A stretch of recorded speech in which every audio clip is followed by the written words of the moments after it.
અને જ્યારે જીવ એ કમિટમેન્ટ કરે કે પ્રભુ હું આજથી આપનો છું, અને પ્રભુના ઉપર તો આપણા દાસના ચિહ્ન દેખાય. પ્રભુ તો હૃદયમાં એ દાસના ચરણ ચિહ્ન ધારણ કરે છે, અને પ્રભુ સ્વામી છે પણ એમના શ્રીઅંગમાં દાસના ચિહ્નો દેખાય. પણ આપણે દાસ છીએ, પણ આપણા શરીરમાં એક સ્વામીનું ચિહ્ન દેખાતું નથી. અને દાસ થઈને પણ જો આપણા ઉપર સ્વામીનું ચિહ્ન ન દેખાય તો પછી દાસ ધર્મ આપણો ક્યાં રહ્યો? ઠાકોરજી એ લાંછન પોતે ચરણ ધારણ કરે છે હૃદયમાં, કહે કે દાસના એક એક ચિહ્ન હું ક્યારે પણ છોડતો નથી. જ્યારે ઠાકોરજીને માખણ અરોગાયું અને માખણ દહીં થોડું વહેતું વહેતું અહીંયા ચીબુક પર આવ્યું, તો આ તો ચીબુક થોડી ઉપર આવ્યું, એ તો ચીબુક છે.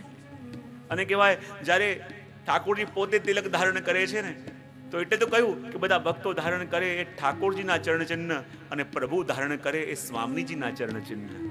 વિચાર કરે કે પ્રભુ સ્વયં પોતાના જીવોના ચરણ પોતે પોતે સાચવીને રાખે છે કે ભક્તો જ્યારે મને જુએ તો ખબર પડે કે હું મારા સેવકોનો છું, મારા નિજજનોનો છું. પણ આજે આપણે પોતે પ્રભુને માટે કહીએ છીએ કે અમે પ્રભુના દાસ છીએ, અમે પ્રભુના સેવક છીએ, પણ આપણા ઉપર એવો એક ચિહ્ન નથી. આપણું એવું જીવન છે ને આપણા દેહમાં એવો ચિહ્ન છે જેનાથી કોઈને ખબર પડે કે આપણે પ્રભુના છીએ. તો કમથી કમ આમ જ્યારે ગૌરવવંતા ભૂતકાળને આપણે જોઈએ તો આપણને ખબર પડે કે આ તિલક અને કંઠી માટે કોણે શું શું કર્યું છે આપણા માટે, કે આપણે ધારણ કરી શકીએ, આપણા પરિવારની અંદર આપણે ધારણ કરાવી શકીએ. આજે બધી અગવડતા, બધી છૂટ. મને આજે થોડા સમય પહેલા જ લગભગ અમેરિકાની અંદર જ એક નાનકડી છોકરી કોઈ મિશનરી સ્કૂલમાં હતી, અને એને કહેવામાં આવ્યું કે આ સ્કૂલમાં ભણવું છે તો ગળામાં કંઠી નહીં પહેરવાની, અહીંયા અલાઉ નથી. અને નાનકડી 5 વર્ષની છોકરી કહે છે કે એવું હોય તો કાલથી હું સ્કૂલે નહીં આવું, પણ કંઠી નહીં કાઢું. અને કહેવાય કે એ એટલી બધી અડગ રહી, એટલી અડગ રહી.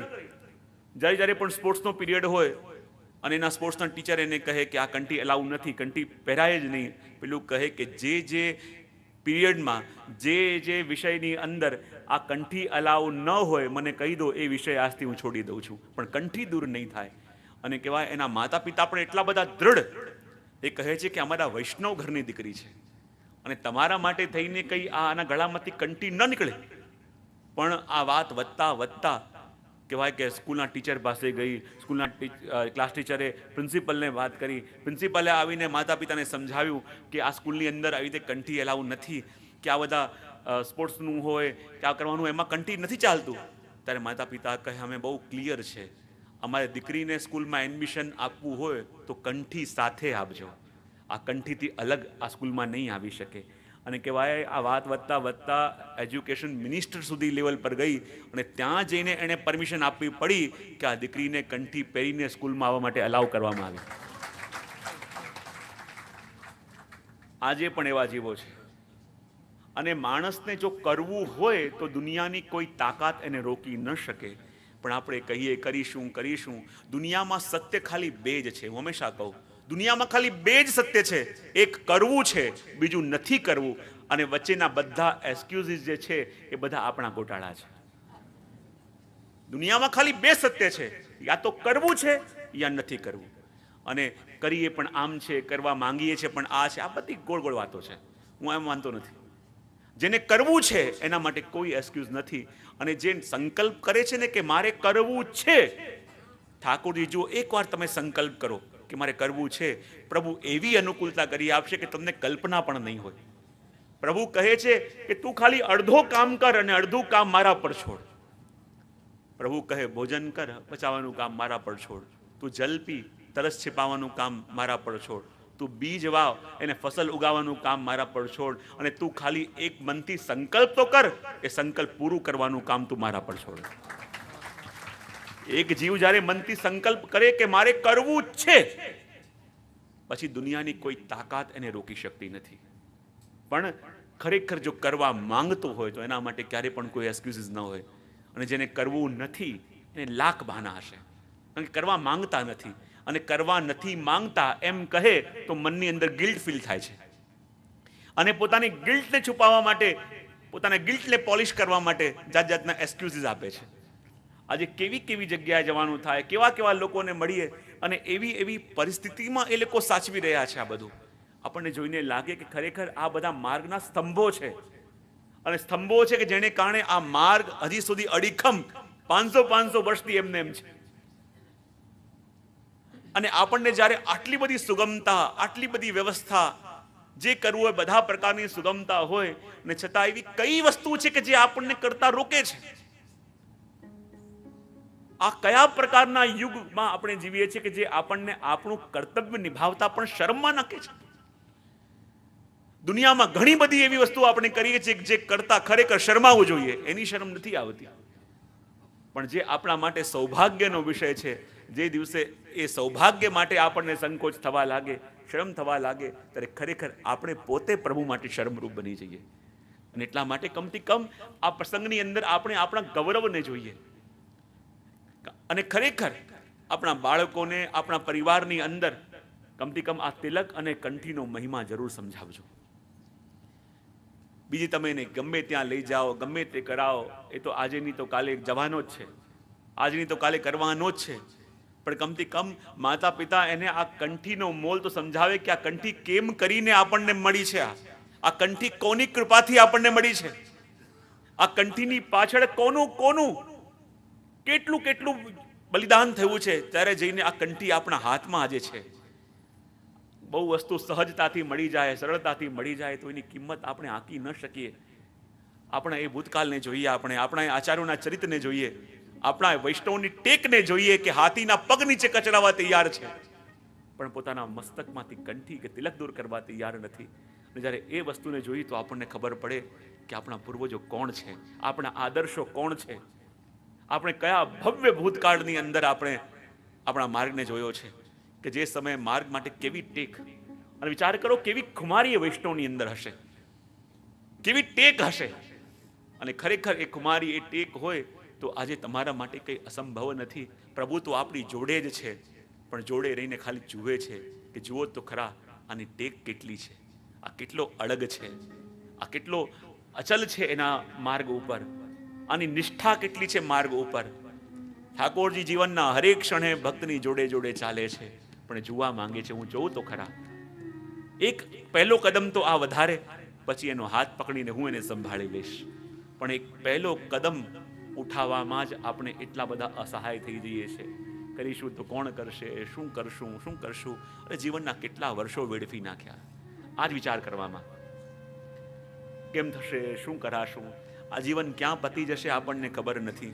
હું ઘણી વાર કહેતો હોઉં, સૌરાષ્ટ્રમાં લોકો કહે કે જીવ ઊંધે માથે લટકી કેટલા વર્ષો સુધી તપસ્યા કરે, ત્યારે એનો જન્મ કોઈ વૈષ્ણવના ઘરમાં થાય છે. આ વૈષ્ણવના ઘરમાં જે જન્મ મળ્યો છે એને ગ્રાન્ટેડ ન લેતા. આ પ્રભુનો તમારી ગયા કેટલા કેટલા જન્મોની તપસ્યા છે, કેટલા જન્મોની તપસ્યા પછી આ ફલ આપણને મળ્યું છે.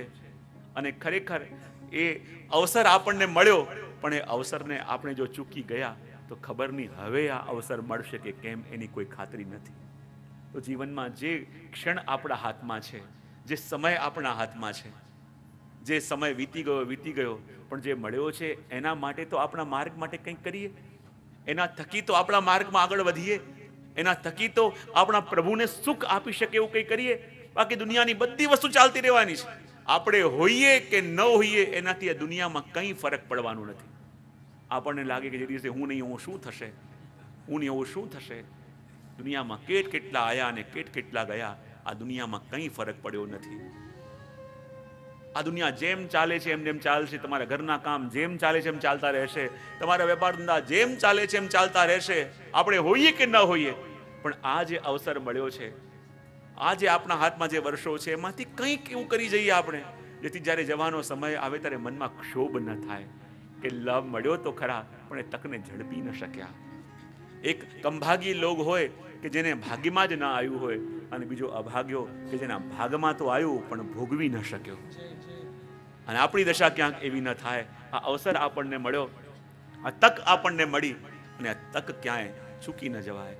અને એટલા માટે આ વૈષ્ણવની ટેક જ્યારે આપણે જોઈએ, આપણને લાગે, એક ગૌરવ થાય કે કેવા કેવા આચાર્ય આપણે ત્યાં થયા, કેવા કેવા વૈષ્ણવ આપણે ત્યાં થયા, કે જેની કેવી નિષ્ઠા, જેની કેવી ટેક, અને પોતાની ટેક માટે કંઈ પણ કરી છૂટવા તૈયાર. જ્યારે ચિદ્રૂપ પણ કહે કે આ વૈષ્ણવનો ધર્મ ક્યાંક છે તો એના તિલક અને કંઠીમાં છે, અને આ જ દૂર કરવું છે. શ્રી ગોકુલનાથજી પણ એને પોતાનું સર્વસ્વ માને છે, માટે કેમે કરીને એને દૂર કરવું જોઈએ. અને જ્યાં વાત ધીમે ધીમે આગળ વધવા લાગી, શ્રી ગોકુલનાથજીને બધા વૈષ્ણવ પણ સમજાવવા લાગ્યા કે કંઈક ઉપાય કરવો જોઈએ, કંઈક ઉપાય કરવો જોઈએ. એવું શું કરવામાં આવે કે જેથી કંઈક ઉપાય નીકળે. અને આ ઉપાય માટે બાદશાહને ખબર કરવામાં આવી, અને દેશાધિપતિએ કહ્યું કે હજી ગોકુલનાથજીએ આ માલા અને તિલક દૂર નથી કર્યા, તો એના માટે શું કરવું જોઈએ.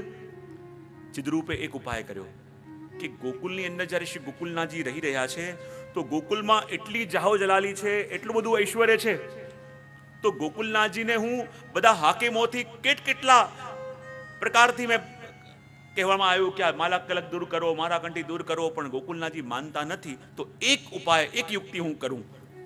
બળથી તો બહુ પ્રયત્ન કર્યો પણ ગોકુલનાથજી માનતા નથી. હવે એક જ ઉપાય કરવો પડશે કે હું બાદશાહને એમ ચઢાવું કે યા તો ગોકુલનાથજીને કહો કે તમે મારા ફરમાન પ્રમાણે માલા અને તિલક દૂર કરો, અને યા પછી તમારું ગોકુલ ગામ છોડો. ચિદ્રૂપે કહ્યું જ્યારે આવી રીતે હું કહીશ તો ગોકુલની અંદર તો એટલો વૈભવ છે, એટલું ઐશ્વર્ય છે કે એ બધું છોડીને શ્રી ગોકુલનાથજી બહાર ક્યાંય જવા તૈયાર નહીં થાય, અને નિશ્ચિત એ ઐશ્વર્ય અને સંપત્તિ લેશે અને માલા તિલક હટાવી દેશે. એને કલ્પના પણ કરી નથી કે શ્રી ગોકલેશ પ્રભુ કોણ છે. એ જ ગુસાઈજીના લાલજી છે કે જે પેલો વૈરાગી મળ્યો હતો અને પોતાનું સર્વસ્વ એ જ ઘડી દાનમાં આપી દીધું. આ એ વંશના બાળક છે, અને ઓળખી ન શક્યો, અને એ પત્ર મોકલ્યો એણે બાદશાહ પાસે, અને બાદશાહે એમાં નોંધી દીધું કે જુઓ ગોકુલનાથજીને કહેવામાં આવે કે યા તો તમે આમ કંઠી અને તિલક દૂર કરો, અને એ દૂર કરવા ન માંગતા હો તો પછી જે ગોકુલમાં જે ઐશ્વર્યમાં તમે રહો છો એને છોડી દો. અને જ્યાં અસફ ખાન એ પત્ર લઈને ગયો ત્યાં પતાઈને ગયો, અને એને બાદશાહે એ પણ કહ્યું કે એવું કરો, ગોકુલનાથજી હમણાં બધાએ બહુ કીધું એમને પણ માલા તિલક દૂર કરતા નથી, પણ બાદશાહનું ફરમાન ક્યારે પણ ખોટું ન જાય. અને જ્યારે બાદશાહે આદેશ કર્યો હોય તો એક પ્રજાજન તરીકે દરેકે એ માનવું તો પડે. તો હમણાં જો એ તિલક અને કંઠી દૂર નથી કરતા તો કમથી કમ એમના હાથે પત્રમાં લખાઈ લો કે હું દૂર કરીશ, બસ. અને જ્યાં અસફ ખાન લખાવવા માટે આવ્યો કે આપ ભલે કંઠી અને તિલક દૂર નથી કરતા પણ બાદશાહનું ફરમાન છે, અને બાદશાહનું ફરમાન દરેક નગરજનો માટે હોય. તો જ્યારે બાદશાહે ફરમાન કર્યું છે કે તિલક અને કંઠી દૂર કરીશું, તો આપ એવું કરો, એક પત્રમાં લખી આપો કે આપ કંઠી અને તિલક દૂર કરશો. અને ગોકુલનાથજીએ પત્ર લીધું અને એમાં ખાલી લખી દીધું કે જે શાસ્ત્રો અને જે ધર્મ ગ્રંથો કહે છે અમે એ પ્રમાણે કરશું. અને એ પત્રમાં લખી દીધું કે જે શાસ્ત્રો અને ધર્મ ગ્રંથો કહે છે એ પ્રમાણે કરીશું. અને પત્ર મોકલ્યો બાદશાહ પાસે, અને બાદશાહે જોયા વિના એમાં પોતાની સહી પણ કરી દીધી. અને અહીંયા શ્રી ગોકુલનાથજી વિરાજમાન છે. બાદશાહ તો કાશ્મીર ગઈ રહ્યો છે, અને અહીંયા ચિદ્રૂપ વિચાર કરે છે. જ્યારે જ્યારે પણ શ્રી ગોકુલનાથજીના દર્શન કરે, જ્યારે જ્યારે ગોકુલનાથજી મળવા આવે, અને જાણીને ઓર ઘેરું તિલક કરીને ગોકુલનાથજી જાય એની પાસે, ઓર ઘેરું તિલક કરીને જાય. નાના મણકાની માળાથી મોટા મણકાની ગોલ ગોલ માળા પહેરીને હવે જાય કે હું જોઉં છું કે આ માળા અને કંઠી કોણ દૂર કરે છે. અને એટલા માટે તો ગોકુલનાથજીના સ્વરૂપ માટે કહેવામાં આવ્યું છે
વિઠ્ઠલ ઉમરો સે વેટલે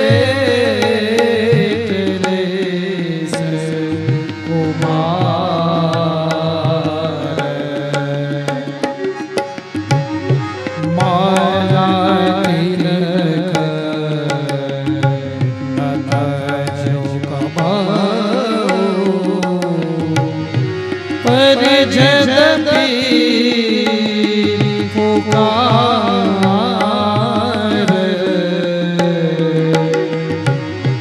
અન્ય સંતન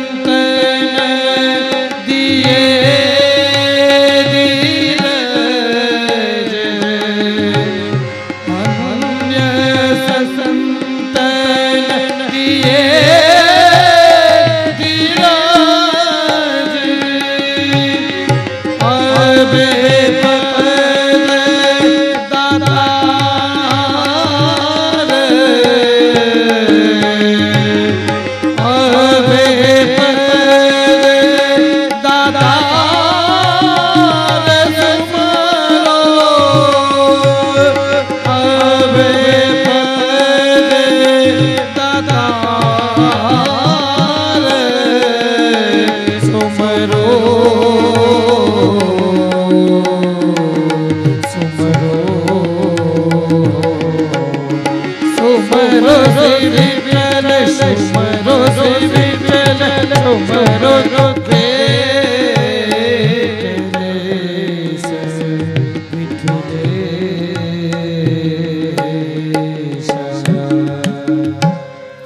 અને જ્યાં ચારો તરફ માહોલ એવો બનવા લાગ્યું, શ્રી ગોકુલનાથજી બિરાજતા અને ચિદ્રૂપ રોજ ને કોઈ હાકિમને કહે અને કહે કે જાઓ અને જઈને બળજબરીપૂર્વક શ્રી ગોકુલનાથજીના કંઠી અને તિલકને દૂર કરાવો. રોજ કોઈને કોઈ હાકિમ આવે અને આવીને એ કહે કે બાદશાહનો ફરમાન છે તમારા કંઠી અને તિલક હમણાં ને હમણાં દૂર કરો, પણ શ્રી ગોકુલનાથજી માનતા નથી. હવે ગોકુલનાથજી વિચાર કર્યો કે કેમે કરીને આ સમસ્યાનો હલ કાઢવો પડશે. અને આ સમસ્યાનો હલ કઈ રીતે નીકળે? તો કહે કે હમણાં જહાંગીર તો છે કાશ્મીરની અંદર, અને જો હું વાયા કોઈને સંદેશ મોકલીશ તો જાય છે વાત કંઈ અને ત્યાં પહોંચે છે બીજી કંઈક વાત. હવે જો મારે આ કંઠી અને તિલકની રક્ષા કરવી છે તો મારે સ્વયં કાશ્મીર જઈ અને જહાંગીરને આ વાત સમજાવવી પડશે. કારણ કે જહાંગીર તો આ ચિદ્રૂપ સંન્યાસી, આ તાંત્રિકના પંજામાં એવો ફસાયો હતો કે એ જે કહે એનાથી દૂર એ વિચાર જ નહોતો કરી શકતો. અને અહીંયા ગોકુલનાથજીએ વિચાર કર્યો કે હવે મારે પોતે કાશ્મીરનું પ્રયાણ કરવું પડશે. અને ચિદ્રૂપને લાગ્યું કે જો ગોકુલનાથજી કાશ્મીર પહોંચી ગયા તો ગડબડ થઈ જશે, હું કેમ કરીને ગોકુલનાથજીને ફસાવ. અને એણે બધા પંચને બોલાવ્યા અને પંચને બોલાવી અને ખોટા દસ્તાવેજ તૈયાર કરાવ્યા કે મને મારી નાખવા માટે ગોકુલનાથજીના બધા વૈષ્ણવ આવ્યા હતા. એમાં બધાની સહીઓ કરાવી લીધી, પણ પોતાના હસ્તાક્ષર કરતા એ ડર્યો. જો મારી સહી કરી દીધી, મારા હસ્તાક્ષર બાદશાહે જોયા અને કદાચ મારી પોલ પકડાઈ ગઈ તો બાદશાહની નજરોમાં હું પડી જઈશ. એણે બધા દસ્તાવેજ તો તૈયાર કરાયા, પણ બીકના મારે પોતાની સહી ન કરી અને સિક્કા ન કર્યા. અને એક કાગળ એણે રવાના કર્યો જહાંગીર પાસે કાશ્મીરમાં. અને અહીંયા શ્રી ગોકુલનાથજી વિચાર કર્યો કે મારે પોતે કાશ્મીર જવું છે અને ત્યાં જહાંગીરને મળી અને બધી હકીકત સમજાવી છે. અને અહીંયા હિંડોળાના દિવસો ચાલતા હતા. અષાઢ વદ નોમના દિવસે હિંડોળા ઝુલાવી અને ગોકુલનાથજી જ્યાં પોતાના વૈષ્ણવોને વાત કરી કે હવે હું આ તિલક અને કંઠીની રક્ષા માટે બાદશાહે જે ફરમાન આપી દીધું છે કે કોઈ ગળામાં કંઠી ધારણ ન કરે, મસ્તક પર તિલક ધારણ ન કરે, એની રક્ષા માટે હવે મારે પોતે કાશ્મીર જવું પડશે. અને જ્યાં ગોકુલવાસીઓએ સાંભળ્યું અને એ બધા ગોકુલવાસીઓને એવી પીડા થઈ કે જેવી પીડા જ્યારે ભગવાન વ્રજ છોડીને મથુરા જતા હતા અને જેવી પીડા થઈ હતી એવી જ પીડાનો અનુભવ આ ગોકુલના વૈષ્ણવોએ કર્યો કે જ્યારે શ્રી ગોકુલનાથજી વ્રજ છોડી અને કાશ્મીર જવા તૈયાર થયા છે. અને બરાબર એ જ વખતે શ્રી ગોકુલનાથજી હિંડોળા ઝુલાવી અને રાત્રિના સમયમાં આપે કાશ્મીર તરફ પ્રયાણ આગળ કર્યું. અને જે ચિદ્રૂપે પેલો ષડયંત્રનો પત્ર બાદશાહને મોકલાયો હતો એ પત્ર બાદશાહના હાથમાં આવ્યો અને બાદશાહે પત્ર જોયો તેમાં બીજા બધાના સહી દેખાયા, પણ એમાં ચિદ્રૂપની સહી ન દેખાઈ. એને લાગ્યું કે આ ચિદ્રૂપે પોતે સહી સિક્કા કર્યા વિના આ પત્ર મારી પાસે કેમ કરીને મોકલ્યો. ને ત્યાં જે અસફ ખાન હતા એમણે વાત કરી કે આ ગોકુલનાથજી ઉપર ખોટા આક્ષેપો કર્યા છે, એ તો વૈષ્ણવ છે, એ તો વૈષ્ણવ પરંપરાના આચાર્ય છે, એ ક્યારે એવું ન કરે. અને એ સમજીને લાગ્યું કે આ ચિદ્રૂપના જ કાવતરા છે. પણ ચિદ્રૂપનો પ્રભાવ એટલો બધો હતો કે એની ઉપર આંગળી ઉઠાડવાનું સામર્થ પણ કોઈની અંદર નહીં. અને અહીંયા શ્રી ગોકુલનાથજીએ પ્રયાણ પ્રારંભ કર્યો. ચાલતા ચાલતા પોતાના સાથે પાલખીમાં લઈને અને કેટલા યાત્રાઓ કરતા કરતા રસ્તામાં કાદવો, પર્વતો, જંગલો એ બધા વટાવતા અને શ્રી ગોકુલનાથજી કાશ્મીર તરફ પ્રયાણ કરી રહ્યા છે. અને જ્યાં કાશ્મીર કહેવાય કે 10 કોસ દૂર રહ્યું, ત્યાં રામ સહાય નામના વૈષ્ણવ આપને મળવા માટે આવ્યા. અને આગળનો રસ્તો એટલો વિકટ હતો કે જરાક પગ લપસે અને નીચે પડાય. અને કહેવાય એ વખતે ચતુરા નાગા પોતાના 18 વૈરાગીઓ સાથે શ્રી ગોકુલનાથજીની સાથે જોડાયા. અને શ્રી ગોકુલનાથજી પ્રયાણ કરતા 49 દિવસમાં 44 કોસનું માર્ગ પ્રયાણ કર્યું. અને કહેવાય એ વખતે ગોકુલનાથજીની આયુ 70 વર્ષ હતી. અને વૈષ્ણવોના ગળામાં કંઠી વૈષ્ણવ સૌભાગ્યથી ધારણ કરી શકે, વૈષ્ણવો પોતાના મસ્તક ઉપર તિલક ધારણ કરી શકે. અને એની રક્ષા કરવા માટે 70 વર્ષની આયુમાં શ્રી ગોકુલનાથજી ગોકુલ છોડીને એ વૈષ્ણવોના કલ્યાણ માટે ઠેઠ કાશ્મીર સુધી એવા વિકટ માર્ગમાં, એવી વિકટ પરિસ્થિતિઓમાં પધાર્યા. વિચાર કરો કેટલો શ્રમ આપી લીધો હશે વૈષ્ણવ માટે. અને કહેવાય કે જ્યાં કાશ્મીરની અંદર આપનું પ્રયાણ થયું અને ભાદરવા સુદ 13 બુધવારનો દિવસ રામ સહાયે આપનું સ્વાગત કર્યું, પોતાના ઘરે પધરાવીને લઈ ગયા. અને ત્યાં જ પૂછ્યું કે બાદશાહ સલામત ક્યાં છે. ત્યાં જ કોઈ આવીને કહ્યું કે આપ ઠેઠ ગોકુલથી મળવા માટે કાશ્મીર બાદશાહ પાસે આવ્યા છો, પણ બાદશાહ તો 1 મહિના માટે ક્યાંક શિકાર રમવા માટે ગયા છે. અને જ્યાં આવું કહ્યું કે કોઈ બાદશાહ તો 1 મહિના માટે શિકાર રમવા માટે ગયા છે, અને જે જોડે આવેલા બધા વૈષ્ણવ હતા એ પણ સ્તબ્ધ થઈ ગયા કે આટલી દૂરથી આપણે અહીંયા આવ્યા કે બાદશાહ પાસે વાત કરીશું કે વૈષ્ણવોને કંઠી અને તિલક ધારણ કરવા દે, અને બાદશાહ તો 1 મહિના માટે શિકાર કરવા ગયા છે. શ્રી ગોકુલનાથજી કે ચિંતા ન કરો, બાદશાહ કાલે જ પાછો આવશે. અને જ્યાં શિકાર કરવા માટે ગયો હતો ત્યાં એવો વરસાદ આવ્યો કે બાદશાહને આગળ જવું મુશ્કેલ થવા લાગ્યું. અને શિકારનો બધો કાર્યક્રમ કેસે કર્યો અને પાછા પોતે આવ્યા કાશ્મીરમાં. અને જ્યાં સમાચાર મળ્યા કે બાદશાહ ગયા હતા 1 મહિના માટે, પણ આજે જ પાછા આવ્યા. વિચાર કરો, જે ગયેલા બાદશાહને લાવી શકે તો એના માટે આ તિલક અને કંઠીની રક્ષા કરવી, પેલા ચિદ્રૂપને ઉત્તર આપવો, એ તો કેવી રમત વાત હશે. પણ વૈષ્ણવોને કંઠી અને તિલકનો મહિમા સમજાવવા માટે કે આપણા માટે કંઠી અને તિલકનું શું મહત્વ છે. જ્યારે કોઈ વૈષ્ણવની પાછળ માલા પહેરામણી થાય ને, માલા પહેરામણી એને પણ શું કહેવાય, માલા પહેરામણી, ત્યારે એમાં શું શું વસ્તુ જોઈએ? તિલક, કંઠી, યમુના જલ, બરાબર, ચરણામૃત. અને કહેવાય કે જેની પાછળ માલા પહેરામણી હોય ને એના 3 વાર જય શ્રી કૃષ્ણ બોલાય. અને જય શ્રી કૃષ્ણ બોલાય એટલે શું, શા માટે? કહેવાય જે જીવની નિત્ય લીલામાં પ્રાપ્તિ થઈ છે એ જીવ એ વખતે ત્યાં ઉપસ્થિત થાય, કે જે પ્રભુની સેવાથી વિકુટો પડ્યો હતો અને પ્રભુની સેવામાં પાછો ગયો, એ જીવ ત્યાં ઉપસ્થિત થાય. અને જ્યારે 3 વાર એના માટે જય શ્રી કૃષ્ણ બોલાય તો એ જય શ્રી કૃષ્ણ બીજું કાંઈ નહીં, એ જીવના અને અહીંયા બેસેલા બધા વૈષ્ણવોનો એક સંવાદ છે. અને સંવાદ શું છે?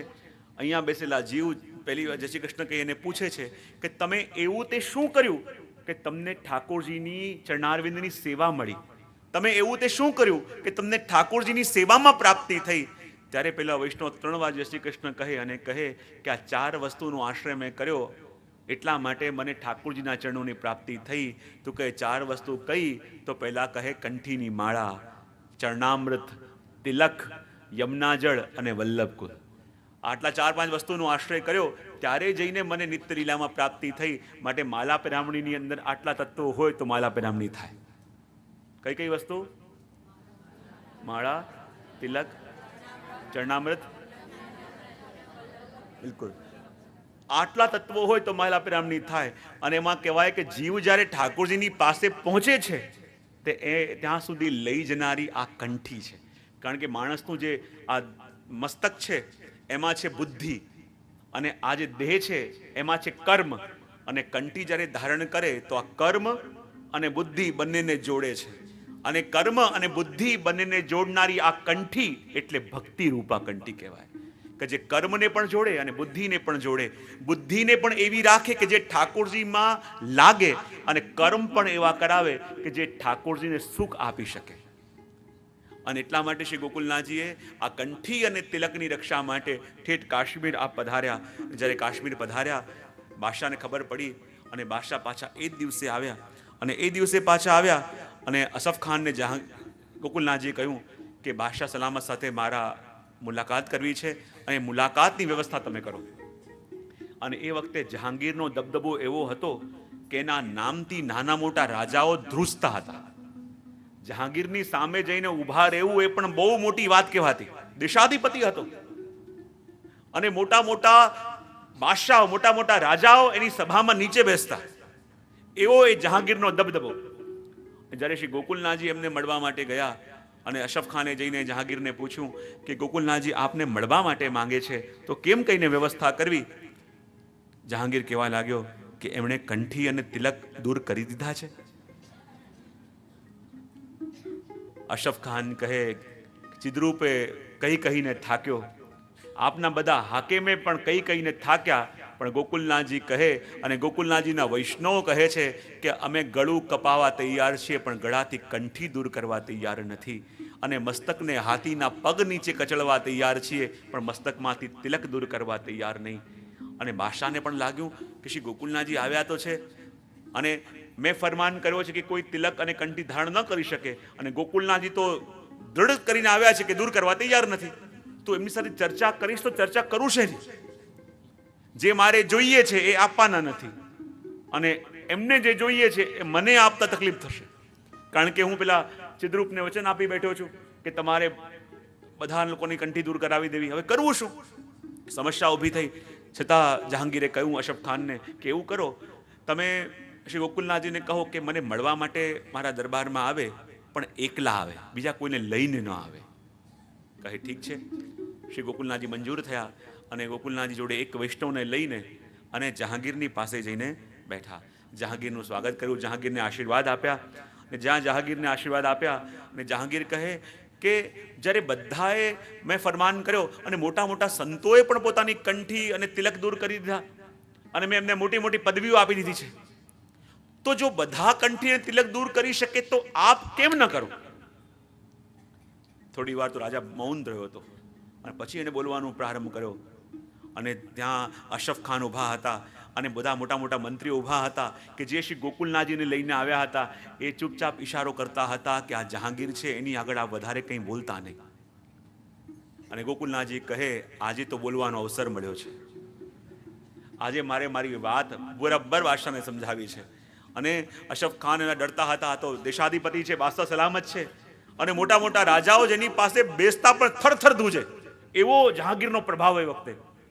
અને જ્યાં ગોકુલનાથજી સામે આવીને વિરાજમાન થયા, બાદશાહે કીધું કે આપે માલા અને તિલક હજી દૂર કેમ નથી કર્યા? શ્રી ગોકુલનાથજી કહે કે અમે હિન્દુ ધર્મના છીએ અને અમે એમ માનીએ છીએ કે અમારા ધર્મશાસ્ત્રોની અંદર જે વસ્તુ કહી છે એ અમારે પાલન કરવી જ જોઈએ, અને આપના પૂર્વજોએ એ વસ્તુની ગરિમા સાચવી છે કે જે ધર્મમાં શ્રદ્ધા રાખતો હોય એને પૂરી અનુમતિ છે. તો અમે હિન્દુ ધર્મના છીએ અને અમારા ધર્મશાસ્ત્રો એ કહે છે કે કંઠીની માળા અને તિલક ધારણ કરવા જ જોઈએ. આપ કહો તો આપની પાસે હું મારા ધર્મ ગ્રંથોના બધા પ્રમાણ પ્રસ્તુત કરું છું. જહાંગીર વિચાર કરવા લાગ્યો, હવે કહું શું કહું? પ્રમાણ જોઈશ તો પ્રમાણ તો મને જોતા નથી આવડતું. હવે ચિદ્રૂપને સમજાવવા જવું તો ચિદ્રૂપ માનવા તૈયાર નથી. એ ચિદ્રૂપ તો એમ જ કહે છે કે બાદશાહ આપે મને વચન આપ્યું છે કે જેટલા પણ વૈષ્ણવ કંઠી ધારણ કરે બધાની કંઠી ઉતારવામાં આવે, જેટલા વૈષ્ણવના ગળામાં તિલક હોય મસ્તક પર તિલક દૂર કરવામાં આવે. હવે કહું શું? કોઈ ઉપાય દેખાતો નથી.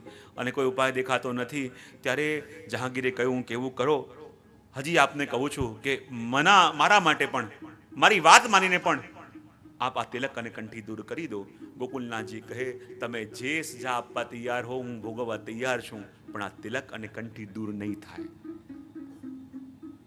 જહાંગીરને સમજમાં આવ્યું કે હવે હું કહું શું, કારણ કે મારા પૂર્વજો પણ શ્રી ગુસાઈજી, શ્રી મહાપ્રભુજીથી એટલા પ્રભાવિત હતા, એમના શરણમાં જતા હતા. હવે હું પેલા સંન્યાસીની વાતમાં આવીને આમનું અહિત કેમ કરીને કરું? હું શું કરું?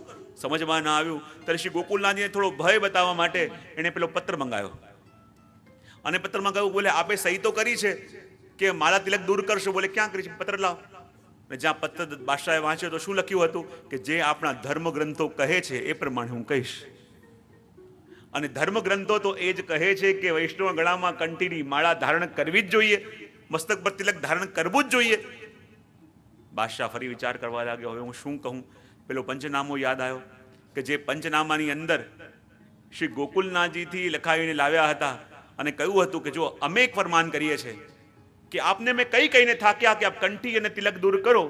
હવે જો આ કંઠી અને તિલક આપ દૂર કરવા તૈયાર નથી તો જે ગામમાં આપ રહો છો એ ગોકુલ ગામ આપે છોડવું પડશે. શ્રી ગોકુલનાથજી કહે, અમારા વૈષ્ણવો તો આ કંઠી અને તિલક બચાવવા માટે જગત છોડવા પણ તૈયાર થઈ જાય તો ગોકુલ છોડવું કઈ મોટી વાત છે. પણ કહે, બાદશાહ આપ કહો તો ગોકુલ છોડવા તૈયાર છું, પણ આજ પછી કોઈ પણ વૈષ્ણવને કંઠી અને તિલક છોડવાનું નહીં કહો. હવે ભૂલથી ફરમાન થઈ ગયો હતો કે જો તિલક અને કંઠી ધારણ કરવા હોય તો ગોકુલ છોડવું પડે. શ્રી ગોકુલનાથજી કહે, ગોકુલ છોડીને તો આખી દુનિયા છે, અને જો ગોકુલ છોડીને પણ તિલક અને કંઠી સચવાઈ જતા હોય તો હું છોડવા તૈયાર છું. અને જ્યાં બાદશાહ પોતે ફસાયો અને ચિદ્રરૂપે જે લખ્યું હતું એને વિચાર કરતો હતો કે હું ગુસાઈજીને ગોકુલનાથજીને ગોકુલ છોડવાનું કહીશ તો ગોકુલમાં તો એટલું ઐશ્વર્ય છે, એટલી જાહો જલાલી છે કે છોડીને જવા તૈયાર નહીં થાય. પણ આ કંઠી અને તિલક માટે શ્રી ગોકુલનાથજીએ ગોકુલ છોડ્યું, બધું રાજ છોડ્યું, બધું ઐશ્વર્ય છોડ્યું, પણ પોતાના પ્રભુને પધરાવી અને ગોકુળ છોડવા તૈયાર થયા કે મારી તિલક અને કંઠીનો જય થયો, મારી તિલક અને કંઠી ધારણ કરવાની મને અનુમતિ મળી, ધારણ કરવાનું મને સૌભાગ્ય મળ્યું અને બધા વૈષ્ણવો તિલક અને કંઠી ધારણ કરી શકશે. બાદશાહ કહે, તો પછી આપે ગોકુલ છોડવું પડશે.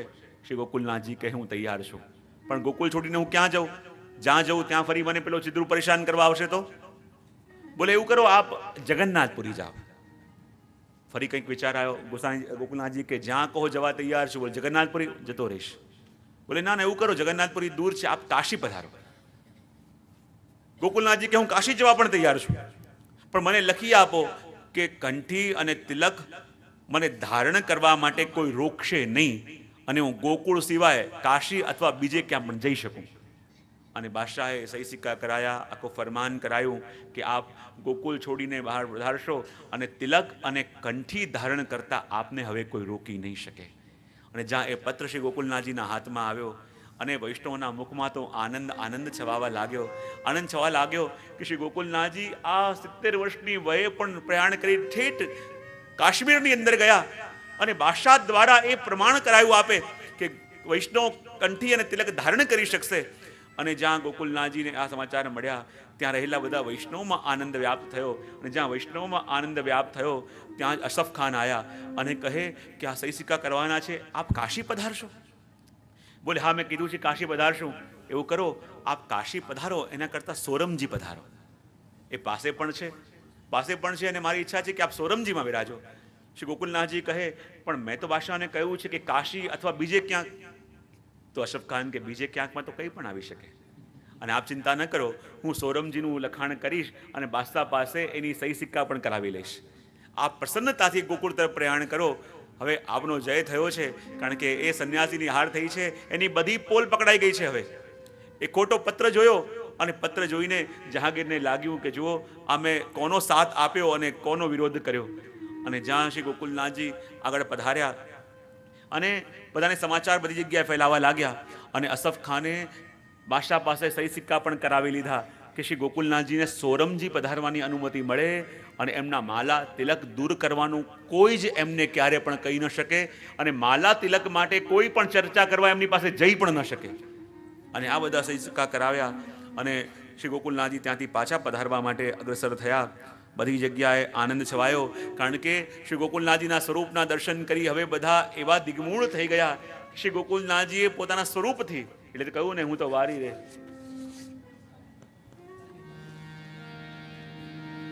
વરી વરી શ્રી ગોકુલનાથ તમારા લટકાને, વરી વરી શ્રી ગોકુલનાથ તમારા લટકાને, વરી શ્રી ગોકુલનાથ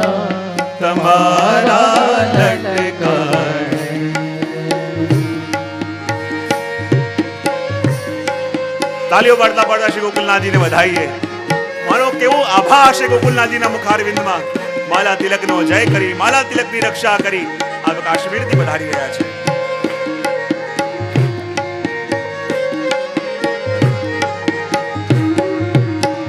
લગી ગોકુલ ગામ વસાવ્યું ને મોટા મંદિરનું રાજ. જ્યારે શ્રી ગોકુલનાથજી માલા તિલકની રક્ષા કરી તો એનો આનંદ બેસી બેસીને મનાવાય? કેવી રીતે મનાવાય? લગી ગોકુલ ગામ વસાવ્યું ને મોટા મંદિરનું રાજ. લગી ગોકુલ ગામ વસાવ્યું ને મોટા મંદિરનું રાજ. સૌ સેવકને જય રાખો, સૌ સેવકને જય રાખો. 14 ભુવનના તમારા લટકા અમારી શ્રી ગોકુળનાથ તમારા લટકા. જય હો.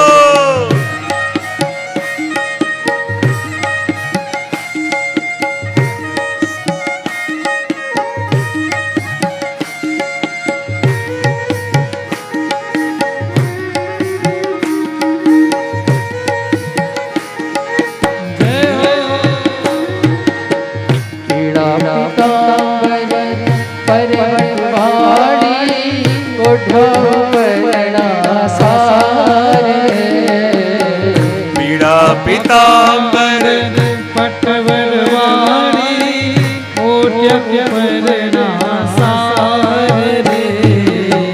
કેસર કેરા તિલક વિરાજે, કેસર કેરા તિલક વિરાજે. શિર પર કેસરી તમારા લટકાને મારી શ્રી ગોકુળનાથ તમારા લટકાને. જય હો. તાલિયાं बजाते बजाते भाव से.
મદન મોહનજી આપ વિરાજે રે બાલ કૃષ્ણની જોડ રે મદન મોહનજી આપ બિરાજે બાલ કૃષ્ણની જોડ રે નવ નવ પ્રિયાજી આપ વિરાજે નવન પ્રિયાજી આપ બિરાજે બડા વૈષ્ણવના ભક્ત તમારા લટકારે હરે શ્રી ગોકુળના તમારા લટકારે જય હો તાલિયાં બજાતે બજાતે ભાવ સે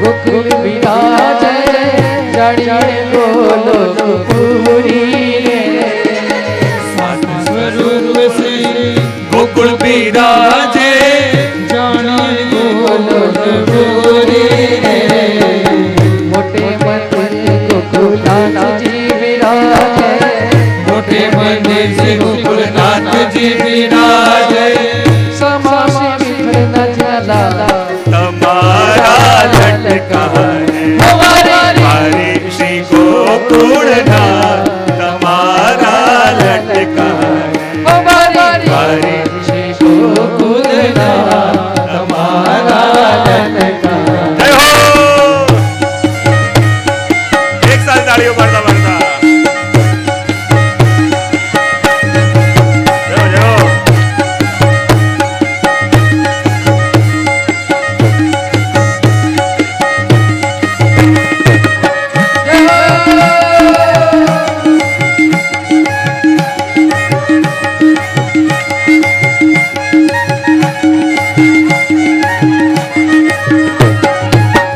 ગોકુલનાથજી ને પાર્વતી ભવજી નિત્ય નવયારી પૂરે ભોલેનાથજી ને પાર્વતી બહુજી નિત્ય નવ્યારતી પૂરે લટકે શ્રી ગોકુલનાથ આરતી ઉતારે લટકે શ્રી ગોકુળનાથ આરતી ઉતારે સેવક ને સુખ તમારા લટકારે હરે શ્રી ગોકુળના તમારા લટકારે શ્રી ગોકુલના તમારા લટકારે લટકે શ્રી ગમ બસાવ્યું ને મોટા મંદિરે રાજ ને લટકે શ્રી ગમ બસાવ્યું ને મોટા મંદિરે રાજ ને સૌ સેવકને ચરણે રાખો સૌ સેવકને ચરણે રાખો ચૌદ ભુવનના તમારા લટકારે હરે શ્રી ગોકુળના તમારા લટકારે તમારા લટકારે જય જય શ્રી ગોકુળેશ જય શ્રી ગોકુલેશ જય જય શ્રી ગોકુળેશ જય જય શ્રી ગોકુલેશ ગુણ ગાઉં જય જય શ્રી ગોકુળેશ વલ્લભ ગુણ ગાઉં જય જય શ્રી ગોકુલેશ મારો ધણી ગોકુળેશ જય જય શ્રી ગોકુળેશ મારો ધણી ગોકુળેશ ગોકુલેશ ગોકુળેશ જય જય શ્રી ગોકુળેશ ગોકુલેશ ગોકુલેશ જય જય શ્રી ગોકુલેશ વલ્લભ નામથી જાણ્યા શ્રી ગોકુળેશ વલ્લભ નામથી જાણ્યા શ્રી ગોકુલેશ જય જય શ્રી ગોકુલેશ જય જય શ્રી ગોકુલેશ જય જય શ્રી ગોકુળેશ જય જય શ્રી ગોકુળેશ જય જય શ્રી ગોકુલેશ જય જય શ્રી ગોકુલેશ જય જય શ્રી ગોકુળેશ જય જય શ્રી ગોકુળેશ મારો ધણી ગોકુલેશ જય જય શ્રી ગોકુળેશ હે વલ્લભ નો ધ્યાન ધર જય જય શ્રી ગોકુળેશ रक्षक जय जय श्री गोकुले माला रत्न रक्षक जय जय श्री गोकुले सेवा माटी लिए जय जय श्री गोकुले जय जय श्री गोकुले जय जय श्री गोकुले जय जय श्री गोकुले जय जय श्री गोकुले जय जय श्री गोकुले माला रत्न रक्षक जय जय श्री गोकुले माला रत्न रक्षक जय जय श्री गोकुले शेष नारायण कलेश जय जय श्री गोकुले शेष नारायण कलेश जय जय श्री गोकुले शेष नारायण कलेश गोकुले मारो धाणी गोकुले जय जय श्री गोकुले मारो धाणी गोकुले जय जय श्री गोकुले शेष नारायण कलेश जय जय श्री गोकुले शेष नारायण कलेश जय जय श्री गोकुले मारो धाणी गोकुले जय जय श्री गोकुले मारो धाणी गोकुले जय जय श्री गोकुले शेष नारायण कलेश जय जय श्री गोकुले शेष नारायण कलेश जय जय श्री गोकुले मारो धाणी गोकुले जय जय श्री गोकुले मारो धाणी गोकुले जय जय श्री गोकुले हरिवासी गोकुले जय जय श्री गोकुले हरिवासी गोकुले जय जय श्री गोकुले गोकुलेश गोकुले जय जय श्री गोकुले गोकुलेश गोकुलेश जय जय श्री गोकुले जय जय श्री गोकुले गोकुलेश गोकुले जय जय श्री गोकुले भाई हे वन वन प्रघाते गोकुलेश गोकुले जय जय श्री गोकुले हे गोकुले से गोकुले जय जय श्री गोकुले गोकुले श्री गोकुले जय जय श्री गोकुले हे वल्लभ जय जय श्री गोकुले वल्लभ जय जय श्री गोकुले जसोदा घाटे जय जय श्री गोकुले माला तिलकनी रक्षा करी जय जय श्री गोकुले माला तिलकनी रक्षा करी जय जय श्री गोकुले माला तिलकनी रक्षा करी जय जय श्री गोकुले शेष नारायण कलेश जय जय श्री गोकुले गोकुलेश गोकुले जय जय श्री गोकुले गोकुलेश गोकुले गोकुलेश गोकुलेश गोकुलनाथ बड़े महाराज गोकुलनाथ बड़े महाराज गोकुलनाथ बड़े महाराज दिल्ली पति को पहुंचा दिया दिल्ली पति को पहुंचा दिया गलारंगी रखी रात श्रीनाथ जी को प्रीत रखी श्रीनाथ जी को प्रीत रखी आचार्य रीत रखी है धर्म की प्रति रखी राज रीत रखी है कुल की मर्यादा रखी भक्त जन की लाज रखी भक्त सिंधु पे पेच बांधी टेक डर रखी है कहत घेर गोपाल आखी मुकुट नाखी आखी भूमि जाके वाह वाह आखी चारों वेद साखी सुख पे पुराण भाखी तुलसी की माला श्री गोकुले से रखी गोकुलनाथ बड़े महाराज गोकुलनाथ बड़े महाराज दिल्ली पति को पहुंचा दिया दिल्ली पति को पहुंचा दिया भक्त मनोरथ पूर्ण मत जानो ख्याल श्री गोकुलनाथ झुकी माला है मत जानो ख्याल श्री गोकुलनाथ झुकी माला है बखानी वेद मर्जाद बखानी है डारे पूरी बीच माला अमृत रसाला है बुलाई है जहांगीर ने जाय के जवाब दियो हिंदू की हरी राखी श्री गोकुलनाथ प्राणी प्राला है प्राण प्राण कहे सुनो सब कान दे मत जानो ख्याल श्री गोकुलनाथ झुकी माला आजे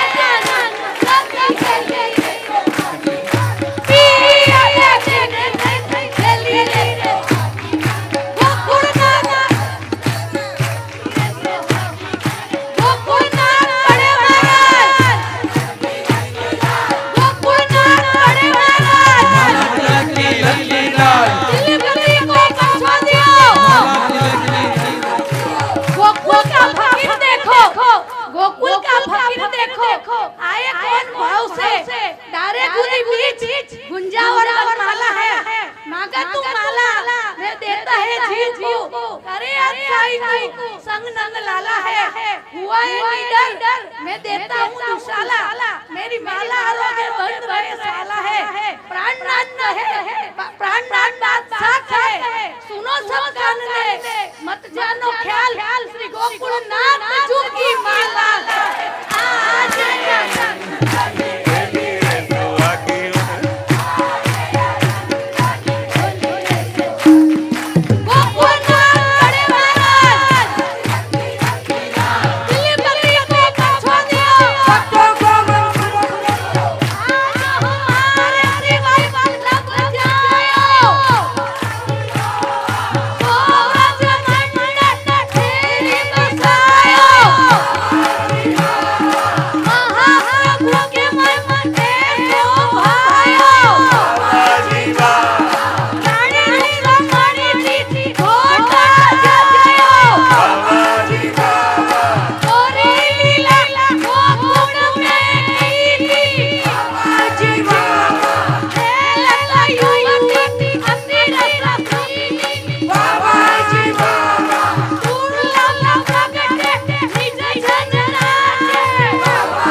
श्री गोकुलेश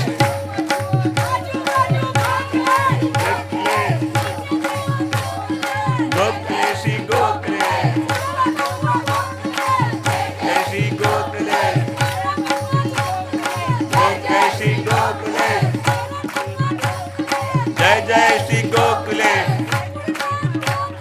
जय गोकुलेश गोकुलेशी गोकुलेश जय श्री गोकुलेश जय श्री गोकुलेश जय श्री गोकुले जय श्री गोकुले नाथ की जय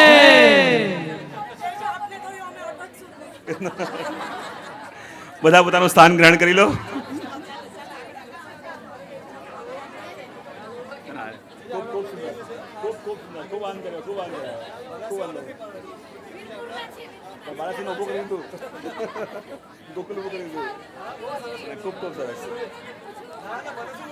બધા પોતાનું સ્થાન ગ્રહણ કરી લો.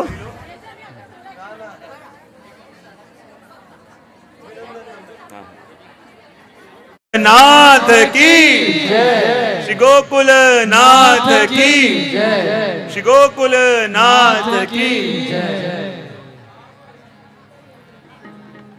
માલા તિલકની લાજ રાખી માલા તિલકનું ગૌરવ વધારી શ્રી ગોકુલેશ પ્રભુ જ્યારે કાશ્મીરથી ગોકુલ તરફ પ્રયાણ કરવા લાગ્યા અને બાદશાહને લાગ્યું કે પહેલા ચિદ્રૂપ માટે થઈ શ્રી ગોકુલનાથજી સામે મેં પ્રશ્ન કર્યા. મનમાં ક્ષોભ થયો. જ્યારે પોતાના જનાનામાં ગયો ત્યાં રાણીને પૂછવા લાગ્યું, મને લાગે છે આજ મારાથી કંઈક ખોટું થયું છે. સ્વયં પ્રભુ સ્વરૂપ છે અને એમને મેં પ્રશ્ન કર્યા. જ્યારે સવારે આવીને અશફ ખાનને મળ્યા કે શ્રી ગોકુલનાથજી ક્યાં બિરાજે છે? બોલે એ તો ગોકુલ તરફ પ્રયાણ કરી ગયા. અને બાદશાહને લાગ્યું કે મને મળ્યા વિના પધાર્યા. શું મારાથી કંઈક ખોટું તો નથી લાગ્યું? શું મારા માટે કંઈક ખોટો ભાવ તો આપના મનમાં નથી આવ્યો? ત્યારે અશફ ખાન કહે, ચિંતા ન કરો, એ તો શ્રી ગોકુલના ઓલિયા છે અને એમના મનમાં કોઈના માટે પણ ક્યારેય પણ કોઈ રાગ દ્વેષ કે વેર ન હોય. આપ તાવળમાં હતા, પધાર્યા, આપને આશીર્વાદ આપીને ગયા છે. અને અહીંયા ધીમે ધીમે જ્યાં શ્રી ગોકુલનાથજી વજમાં પધારી રહ્યા છે. બધાને ધીમે ધીમે જેમ જેમ સમાચાર ફેલતા ગયા, ત્યાં જ માર્ગની અંદર આપને સમાચાર મળ્યા કે બધા પરિવારજનો શ્રી યમુનાજીના તટ પર ઊભા રહી આપની પ્રતીક્ષા કરી રહ્યા છે. અને જેમ ધીમે ધીમે પ્રયાણ કરતાં કરતાં આપ ગોકુલ તરફ આવી રહ્યા છે, ત્યાં સમાચાર પણ મળ્યા કે વિઠ્ઠલેશરાયજીને ત્યાં બેટીજીનું પ્રાગટ્ય પણ થયું છે. શ્રી ગોકુલનાથજી ઓર આનંદમાં આવ્યા, પણ કહે કે સૌથી પહેલાં જતીપુરા જઈ શ્રી ગિરિરાજ બાવાને દંડવત કરીશ, શ્રીનાથ બાવાને, શ્રીનાથજી બાવાને હું દંડવત કરીશ. સૌથી પહેલાં જતીપુરા પધારી શ્રી ગિરિરાજજીને દંડવત કર્યા, શ્રીનાથજી બાવાને વંદન કર્યા, દંડવત કર્યા કે આપની કૃપાથી આ વૈષ્ણવોની જે સૌભાગ્ય છે એની લાજ રહી ગઈ. અને પછી જ્યાં આપ યમુનાજીના તટ પર પધાર્યા, ત્યાં બધા જ વૈષ્ણવ, આપનો પૂરો પરિવાર પ્રતીક્ષા કરતો હતો. અને જ્યાં આ સમાચાર બધાને મળ્યા કે જહાંગીરે જે ફરમાન કર્યું હતું અને શ્રી ગોકુલેશ પ્રભુએ પધારી અને આવી અનહદ કૃપા કરી અને આટલો શ્રમ લઈને આ વયની અંદર આપ ઠેઠ કાશ્મીર પધાર્યા અને વૈષ્ણવોનું સૌભાગ્ય, વૈષ્ણવોનું ગૌરવ, વૈષ્ણવોની અસ્મિતા એની રક્ષા આપે જઈને કરી. અને જ્યાં વૈષ્ણવોને સમાચાર મળતા ગયા, વૈષ્ણવોના ટોળે ટોળા દૂર દૂરથી આપના દર્શન કરવા માટે આવી રહ્યા છે. ગોકુળની અંદર ભવ્ય ઉત્સવ કરવામાં આવ્યો અને એક મોટો ઉત્સવ કર્યો. પણ શ્રી ગોકુલનાથજી જાણે છે કે હવે ગોકુલ છોડીને બીજે જવાનો સમય છે, પણ મનમાં ખૂબ આનંદ છે કે જે કાર્ય માટે ગયા હતા એ કાર્ય સંપન્ન થયું. અને વૈષ્ણવોનો જે ગૌરવ, વૈષ્ણવની જે અસ્મિતા છે અને વૈષ્ણવોનું સૌભાગ્ય ચિહ્ન આ કંઠી અને તિલક, આની અસ્મિતા જળવાઈ ગઈ. અને જ્યાં આ ગોકુલમાં ઉત્સવ કર્યો અને એ દિવસે આપે સોરમજી પધારવાનો વિચાર કર્યો. અને જ્યાં સંવત 1766 માક્ષસો 6ના દિવસે આપે સોરમજી તરફ પ્રયાણ કર્યું. અને જ્યાં સોરમજી પધાર્યા ત્યાં બધે ઉબડ ખાબડ ભૂમિ છે, વન જેવું છે, સામે સુંદર આંબાની વાટિકા દેખાય. ભૂમિ સમતલ નથી, પણ વૈષ્ણવ બધી ભૂમિ સમતલ કરી. અને બીજે દિવસે માક્ષર સુદ 7મ એટલે શું? મહાઉત્સવ હતો. અને ત્યાં શ્રી ગોકુલનાથજીનો જન્મોત્સવ, પ્રાગટ્ય ઉત્સવ ખૂબ ધૂમધામથી મનાવાયું. ત્યાં સુંદર સ્થાન પણ નિર્મિત ધીમે ધીમે કરવામાં આવ્યા. અને જેમ જેમ સ્થાન નિર્મિત થતા ગયા, પ્રભુ બિરાજ્યા. અને હવે શ્રી ગોકુલનાથજીનો યશ એટલો ફેલાયો હતો કે રોજ હજારો વૈષ્ણવ આપના દર્શન કરવા માટે, કે જેની કૃપાથી આ કંઠી અને તિલક ધારણ કરવાનું સૌભાગ્ય અમને મળ્યું. જરા જઈને એમના દર્શન તો કરીએ, જ્યારે જઈને એમને વંદન તો કરીએ. અને દૂર દૂરથી ક્યાંથી વૈષ્ણવ સોરમજીમાં આવવા લાગ્યા. અને સોરમજીની શોભા એવી વધી ગઈ કે જ્યાં ગોકુલેશ હોય ત્યાં જ ગોકુલ બની જાય. અને માનો સોરમજી પણ ગોકુલ બન્યું, કારણ કે શ્રી ગોકુલનાથજી જ્યાં પધાર્યા. અને કહેવાય ને કે જ્યાં ઘણા કહેતા હોય કે પૂર્વ દિશા હોય એમાં સૂરજ ઉગે, તો બોલે પૂર્વ દિશા હોય એમાં સૂરજ ન ઉગે, સૂરજ જ્યાં ઉગે એને પૂર્વ દિશા કહેવી પડે. કાલે સૂરજ અહીંયા ઉગશે તો આ પૂર્વ કહેવાશે, કાલે ત્યાં ઉગે તો એને પૂર્વ કહેવાશે. તો સૂર્ય એ દિશાઓનો મોહતાજ નથી. સૂર્ય જ્યાં ઉગશે એને પૂર્વ નામ આપવું પડશે. તો એ જ રીતે જ્યાં ગોકુલનાથ બિરાજે, ગોકુલ તો ત્યાં આવી જાય. અને જ્યાં સોરમજીની અંદર શ્રી ગોકુલનાથજી પધાર્યા અને સોરમજીની શોભા પણ એવી વધી ગઈ, એવું વૈભવ વધી ગયો, બધાને લાગે કે જે સુખ ગોકુલમાં મળતું હતું હવે સોરમજીમાં મળી રહ્યું છે. અને જ્યાં બાદશાહ પણ પાછા આવ્યા અને પોતાના કરેલા ક્ષતિ અને પોતે ભોળવાઈ ગયા હતા. અને અધૂરામાં શું થયું? બાદશાહ કાશ્મીરમાં માંદા પડ્યા. અને જ્યાં અસ્વસ્થ થયા તો કોઈએ એને ઉપાય બતાવ્યો કે એના માટે તમે સ્વર્ણનું દાન કરો બ્રાહ્મણોમાં. અને જ્યાં બ્રાહ્મણોને સ્વર્ણનું દાન કરવામાં આવે એવો આદેશ એમણે કર્યો. તો ચિદ્રૂપ ગયો અને જઈને ઘણું બધું સ્વર્ણ લઈ આવ્યો. અને ઘણું બધું સ્વર્ણ લઈ આવ્યો તો બાદશાહના બેગમે કહ્યું કે જે વૈરાગી છે અને સ્વર્ણમાં એની આટલી બધી આસક્તિ. બાદશાહને પણ વસ્તુ સ્પર્શી ગઈ કે આ મારાથી ઘણી મોટી ભૂલ થઈ ગઈ છે, ઘણી ખોટી જગ્યાએ વચન અપાઈ ગયું અને એને કારણે જેના વંદન કરવા જોઈએ હું એનો અપરાધ કરી બેઠો. મનમાં બહુ ગ્લાની છે, પશ્ચાતાપની ભાવના છે કે હું શું કરું કે શ્રી ગોકુલનાથજીની ક્ષમા હું માંગી શકું. અને જ્યાં નૌકામાં બેસીને વિચરણ કરતા હતા અને ત્યાં જ ગોકુલ આવ્યું. પણ શ્રી ગોકુલેશ વિનાનું ગોકુલ કેવું હોય? ઉજ્જડ દેખાયું. અને જ્યાં ગોકુલનાથજી વિનાનું ગોકુલ ઉજ્જડ દેખાયું અને બાદશાહને એટલી ગ્લાની થઈ કે આ મારાથી શું થયું. ને ત્યાં સામે વૈષ્ણવ ઊભા હતા અને એ કહેતા હતા કે બાદશાહ તમે શું ફરમાન કર્યું. અને એની પાસે જે વસ્ત્ર હતું એ બાદશાહે આમ ગોળ લપેટ્યું અને જાણે પોતે કંઠી પહેરતા હોય એવી રીતે વસ્ત્ર લપેટી અને જાણે વૈષ્ણવને ફરમાન કર્યું કે આથી બધા વૈષ્ણવો શ્રી ગોકુલનાથજીની કૃપાથી કંઠી અને તિલક ધારણ કરી શકે છે. અને જ્યાં કંઠી અને તિલક ધારણ કરવાની બાદશાહે પોતે માનો શ્રી ગોકુલનાથજીના આધીન થઈ એ પરવાનગી હટાવી દીધી અને એ વસ્તુ હટાવી દીધી અને આખા રાજ્યની અંદર બધા વૈષ્ણવોમાં ખૂબ આનંદ ઉત્સવ છવાવા લાગ્યો. અને બાદશાહે પોતે આવી અને શ્રી ગોકુલનાથજીને વિનંતી કરી, કૃપાનાથ, જ્યારે આપ ગોકુલ છોડીને પધાર્યા તો ગોકુલ સૂની થઈ ગઈ છે. શ્રી ગોકુલનું કણ કણ પ્રતીક્ષામાં છે કે એના ગોકુલનાથ ક્યારે પધારે. અને જ્યારે શ્રી ગોકુલનાથજીને વિનંતી કરી ત્યારે શ્રી ગોકુલનાથજી પુનઃ ગોકુળમાં પધાર્યા.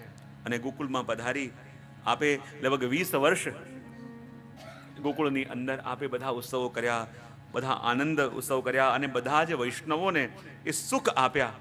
અને સુખ આપી અને 20 વર્ષથી બિરાજ્યા. અને કહેવાય કે જ્યાં ધીમે ધીમે સમય વ્યતીત થયો અને 89 વર્ષની આયુમાં શ્રી ગોકલેશ પ્રભુ જ્યારે આપનો ભગવદ લીલામાં પધારવાનો સમય થયો અને સાચા અર્થમાં આશક્તિ કોને કહેવાય, આશક્તિનું સ્વરૂપ એક જ્યારે કોઈને પોતાના ઇષ્ટ માન્યા હોય એના પ્રત્યેની આશક્તિ શું હોય એ આ ચરિત્રમાં આપણને જોવા મળે કે જ્યારે આપ શ્રી ગોકલેશ પ્રભુ આસુર વિવાહમાં લીલા કરી, કારણ કે આ લીલાને બી આસુર વિવાહમો લીલા કહેવાય. આસુરી જીવોને મોહ પમાડવા માટે. આસુરી જીવોને લાગે કે પ્રભુ પધારી ગયા, પણ જે દેવી જીવો છે એના માટે તો પ્રભુ નિત્ય બિરાજે છે, જોડે બિરાજે છે. અને આપણે કેટલા પ્રસંગોમાં જોઈએ શ્રી મહાપ્રભુજીના ત્યાં ભગવાન દાસ તો પ્રસંગ બનાવે છે ને કે જ્યારે લીલામાં પધાર્યા અને બધા વૈષ્ણવ કહે કે આપના અંતિમ દર્શન કરવા માટે બધા આવ્યા, પણ આપ એટલા નિકટના કે જેને ઘેર શ્રી વલ્લભ આટલા સમય બિરાજતા આપ કેમ ના આવ્યા? ત્યારે ભગવાન દાસ એ જ વસ્તુ કહી, કોણ કહે છે કે મારા વલ્લભ, મારા ઈષ્ટ મને છોડીને જઈ શકે? બોલે અમે જોઈને આવ્યા છે, અમારા દેખતે દેખતે આપ તેજપુંજનું સ્વરૂપ ધારણ કરીને પધાર્યા. ત્યારે કહે કે જે વૈષ્ણવની પ્રીતિ એના ઈષ્ટ સાથે હોય, જે વૈષ્ણવની આશક્તિનું સ્વરૂપ કોઈ હોય એને છોડીને ક્યાંય જઈ જ ન શકે. તમને એવું લાગતું હોય કે વલ્લભ મને છોડીને પધાર્યા છે તો આવો દર્શન કરો. ને જ્યાં ટેરો હટાયો શું જોયું, ત્યાં જ વલ્લભ વિરાજીને સંધ્યાવંદન કરી રહ્યા છે. અને જ્યાં જ્યાં એમના સેવકો છે ત્યાં ત્યાં એ પોતે છે. ને જ્યાં જ્યાં શ્રી વલ્લભના શ્રી ગોકુલનાથજીના પધરાયા ઠાકોરજી બિરાજે છે, પધરાયા સ્વરૂપ બિરાજે છે. આપણે તો નિમિત્ત છીએ. એ આપણા સેવેની સેવા સ્વયં શ્રી ગોકુલનાથજી અને શ્રી વલ્લભ જ કરે છે. એ તો આપણે તો ખાલી નિમિત્ત બનીએ છીએ. અને જ્યારે શ્રી ગોકલેશ પ્રભુએ આસુર વિવાહ લીલા કરી અને કહેવાય કે આપના અનન્ય સેવક એવા 78 ભગવદી, અને જ્યારે ખબર પડી શ્રી ગોકુલનાથજી અમારા સ્વામી, અમારા ઈષ્ટ, અમારું સર્વસ્વ પ્રગટ સ્વરૂપે અમારી સામે નહીં હોય તો કહેવાય આપના આ આસુર વિવાહ લીલાના સમાચાર સાંભળી એ 78 ભગવદીઓએ પણ પોતાના દેહનો ત્યાગ એ સમય કર્યો. અને જાણે અનેક સરિતાઓ જઈને સાગરમાં મળે એમ પોતાના ઈષ્ટ, પોતાના સેવ્ય, પોતાનું સર્વસ્વ એવા શ્રી ગોકુલનાથજીની સેવામાં એમની સાથે જ પધાર્યા. વિચાર કરો કેવા જીવો હશે. ને જે જીવો શેષ રહી ગયા એમણે પોતાનું આખું જીવન શ્રી ગોકલેશ પ્રભુના ગુણગાન ગાતા ગાતા વ્યતીત કર્યું. શ્રી ગોકુલનાથજીનું સ્વરૂપ, એમનું નામ, એમનો મહિમા, એનું ચિંતન કરતા કરતા જ એ પૂરું જીવન વ્યતીત કર્યું. શ્રી ગોકુલનાથજીનું ચરિત આપણે શું કહી શકીએ? મેં તો પહેલા દિવસે કહ્યું કે મારું એવું કોઈ પણ સામર્થ્ય નથી કે શ્રી ગોકલેશ પ્રભુના ચરિત્રને હું ગાઈ શકું. મેં તો આપને જ વિનંતી કરી હતી કે આપ આપના જીવોને જે આપવા માંગો ખાલી નિમિત્ત બનાવીને મારા હૃદયમાં બિરાજમાન થઈ પોતાનું સ્વરૂપ વર્ણન કરજો, કારણ કે આપના સ્વરૂપને આપના સિવાય કોઈ જાણી ન શકે. અને એટલા માટે જે નિમિત્ત બની શ્રી ગોકલેશ પ્રભુના ગુણગાન કર્યા તો આજે મને લાગ્યું, મેં પહેલા દિવસે કીધું હતું કે શ્રી ગોકુલનાથજીનું ચરિત એ મારો વિષય નહીં, મારો વિશ્વાસ છે. અને એ વિશ્વાસ આપે દ્રઢ કર્યો. એ વિશ્વાસ આપના કારણે છે.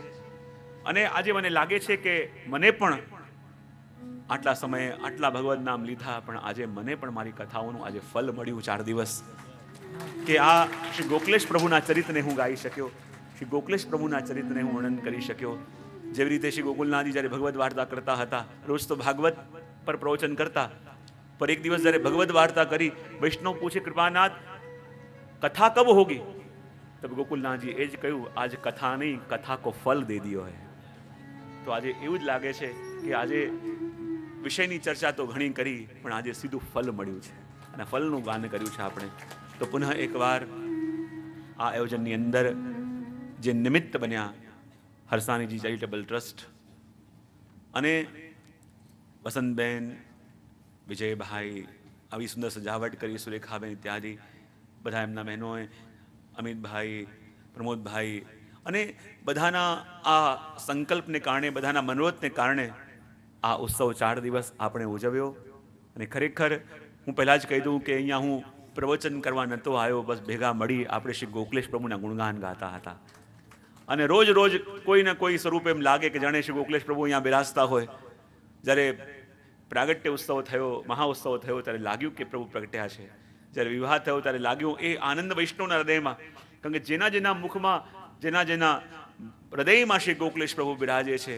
અને જ્યારે વૈષ્ણવ ઉભારીને નૃત્ય કરતા હોય અને એ આવેશમાં આવે ત્યારે ખરેખર એમની સાથે સ્વયં શ્રી ગોકલેશ પ્રભુ પણ અહીંયા આવીને એ આનંદ લેતા હોય છે. એની અનુભૂતિ પણ ક્ષણે ક્ષણે અહીંયા થતી રહી છે. તો પુનઃ એકવાર આ ઉત્સવની અંદર મનોથી બન્યા, નિમિત્ત બન્યા, એ બધાને જ ખૂબ ખૂબ આશીર્વાદ આપતા આ વિષય ચયન કર્યો. વિદેવીનો ભાવ હતો કે શ્રી ગોકલેશ પ્રભુ ઉપર કંઈક થાય. અને જે પહેલા દિવસે મેં કીધું કે ખરેખર જે મારી વર્ષોની એક હૃદયની ઈચ્છા હતી, અને પહેલા દિવસે મેં કહ્યું કે મારું આશક્તિનું સ્વરૂપ છે, અને જ્યારે પોતાના પ્રિયના ગુણગાન કરવાનો અવસર મળે, પોતાની આશક્તિના સ્વરૂપનું ગુણગાન કરવાનો અવસર મળે, ત્યારે લાગે સાચા અર્થમાં સત્સંગ થયો. અને એ જ સત્સંગનો અનુભવ, એ જ ફલનો અનુભવ મને થઈ રહ્યો છે. તો પ્રિયજનો, આપના સ્વરૂપનું વર્ણન તો આપ જ કરી શકે, પણ યથામતી એક જે પણ વર્ણન થયું છે તો ગોકલેશ પ્રભુને વિનંતી કરીશ કે યદિ કહેવામાં કોઈ ક્ષતિ રહી ગઈ હોય તો આપનો જ બાળક છું, આપનું બાળક જાણી ક્ષમા કરે. અને જે વૈષ્ણવોએ પણ એ ગુણગાન પોતાના હૃદયમાં દૃઢ કર્યા, એ જ ચરણોમાં વિનંતી કરું છું ગોકલેશ પ્રભુની કે જે ભાવ આપે પોતાના કર્ણ દ્વારા હૃદયમાં ધારણ કર્યો, એ ભાવ સદા આપના હૃદયમાં સ્થિર રહે,